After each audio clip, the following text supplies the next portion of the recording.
এখানে কালকে এই দিকে তাকিয়েছেন, শুধু লোকই লোক দেখেছেন। শুধু কি আপনার নেতাকর্মীরাই ছিল না, সাধারণ মানুষ প্রচুর ছিল।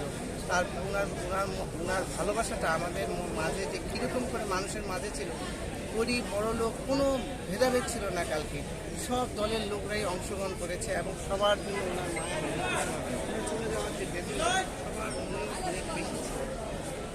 বিগত সময়ে আমরা দেখেছি যে আওয়ামী লীগ সরকার কিন্তু বেগম জিয়াকে বিদেশে যাওয়ার অনুমতি দেননি উন্নত চিকিৎসার জন্য, কিন্তু পরবর্তী সময়ে কিন্তু তিনি উন্নত চিকিৎসার জন্য বিদেশে যেতে পেরেছেন। এবং আপনাদেরকে আর একটু বলে রাখি যে সে সময় কিন্তু আওয়ামী লীগ সরকার বিএনপির চেয়ারপারসন বেগম খালেদা জিয়াকে কটাক্ষ করতেন।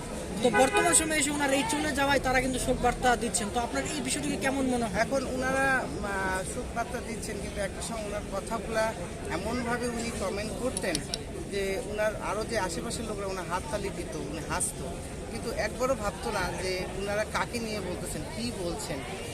এই বলাটা ওনারা এইভাবে করে যে ওনাকে কটূক্তি করতেন, এটাতে আসলে ওনারা নিজের যে ভিতরে যে হিংসা বিদ্বেষ, এটাই প্রকাশ করতেন। ধন্যবাদ। আমার কাছে এটা মনে হচ্ছে। আপনার নাম পরিচয়টা একটু আমার নাম নিঘাত সীমা, আমি বসুন্ধরা।